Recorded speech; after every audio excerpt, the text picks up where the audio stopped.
പക്ഷേ സർക്കാർ എന്ത് നിലപാടെടുക്കും? മുൻ കേസുകളിലൊക്കെ അത്തരത്തിലൊരു ശക്തമായ നിലപാടെടുക്കാൻ സർക്കാരിന് കഴിഞ്ഞോ?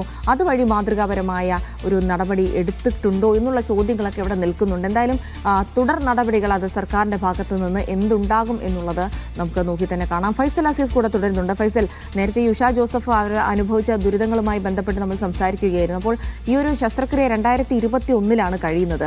പിന്നീട് ഇതുപോലെ തന്നെ വലിയ വേദനകളും മറ്റ് അസ്വസ്ഥതകളും ഒക്കെ ഉണ്ടായിട്ട് അതേ ആശുപത്രിയിൽ തന്നെ മെഡിക്കൽ കോളേജിലേക്ക് തന്നെ അവർ പോയിരുന്നോ ഈ ഡോക്ടറെ കാണാനായി? ഇത് ഏത് ഡോക്ടറാണെന്ന് അവർ കൃത്യമായി അറിയില്ല എന്ന് പറഞ്ഞിരുന്നു. പക്ഷേ സ്വാഭാവികമായിട്ടും ശസ്ത്രക്രിയയ്ക്ക് ശേഷം ഇങ്ങനെ ഒരു അസ്വസ്ഥത ഉണ്ടാകുമ്പോൾ നമ്മൾ അതേ ആശുപത്രിയിൽ തന്നെ പോവാറുണ്ട്. അങ്ങനെ അവർ പോയി അതേ ആശുപത്രിയിൽ തന്നെ പോയി, എന്നിട്ടും ഈ എന്താണ് സംഗതി എന്ന് കണ്ടുപിടിക്കാതെ പോയതാണോ?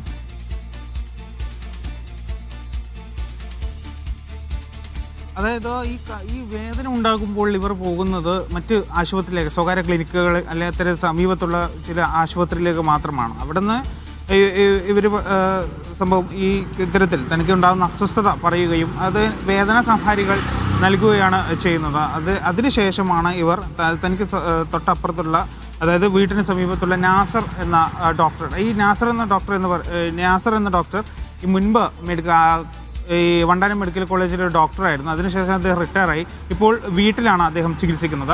അങ്ങനെയാണ് ഈ നാസർ എന്ന ഡോക്ടറുടെ അടുത്തേക്ക് പോകുന്നത്. അങ്ങനെയാണ് തനിക്കുണ്ടാകുന്ന ഈ സിംറ്റംസ്, അതായത് ഈ അസ്വസ്ഥതകളൊക്കെ പറയും, ശാരീരിക അസ്വസ്ഥതകളുണ്ട്, ഈ വേദന, അതുപോലുള്ള ഈ മൂത്രത്തിൽ നിന്ന് രക്തം പോകുന്ന ഇത്തരം കാര്യങ്ങളൊക്കെ നാസർ ഡോക്ടറോട് പറയാം. അങ്ങനെയാണ് അദ്ദേഹം പറയുന്നത് മൂത്രത്തിൽ, അതായത് ഇത് കിഡ്നി സ്റ്റോൺ ആണുള്ള സാധ്യതയുണ്ട്, അതിനൊരു സ്കാനിങ് എടുക്കണം എന്നുള്ള രീതിയിൽ പറയുന്നത്. അങ്ങനെയാണ് അവർ സ്കാൻ ചെയ്യുന്നത്. ആ സ്കാനിങ്ങിനിടെയാണ് ഇത്തരത്തിൽ ഈ വയറ്റിനുള്ളിൽ ഈ ഒരു നൂല് പോലെ അല്ലെങ്കിൽ എന്തോ ഒരു സാധനം അദ്ദേഹം കണ്ടെത്തുന്നത്. വീണ്ടും ഒരു ഡീറ്റെയിൽഡ് സ്കാനിങ്ങിന് അദ്ദേഹം പറയുകയായിരുന്നു. അങ്ങനെയാണ് ആ ഡീറ്റെയിൽഡ് സ്കാനിങ്ങിലാണ് അത് കത്രികയാണ് എന്ന് കണ്ടെത്തുന്നത്. അതുവരെ അവർ ആ വണ്ടാനം മെഡിക്കൽ കോളേജിലേക്ക് ചികിത്സയ്ക്ക് പോയിട്ടില്ല എന്നാണ് മനസ്സിലാക്കുന്നത്. അങ്ങനെ ആ നാസർ ഡോക്ടറാണ് ഇവരെ വീണ്ടും വണ്ടാനം മെഡിക്കൽ കോളേജിലേക്ക് വീണ്ടും അയക്കുന്നത്. അങ്ങനെയാണ് ഈ മെഡിക്കൽ കോളേജ് അധികൃതർ പറയുന്നത്, വരുന്ന ചൊവ്വാഴ്ച നമുക്ക് ഓപ്പറേറ്റ് ചെയ്ത് ഇത് ശസ്ത്രക്രിയ നടത്താം, തിങ്കളാഴ്ച നിങ്ങൾ അഡ്മിറ്റ് ആവണം, ഇത് പുറത്താരോടും പറയരുത്. അതായത് ഈ സംഭവം, അതായത് ഈ കത്രിക കുടുങ്ങിയ സംഭവം പുറത്താരോടും പറയരുത് എന്നൊരു കാര്യം ഡോക്ടർമാർ പറയുന്നത് എന്നാണ് ഈ കുടുംബം ആരോപിക്കുന്നത്. ഏതായാലും ആ ഒരു വേദന ഉള്ള സമയത്ത്, അതായത് ഈ വേദന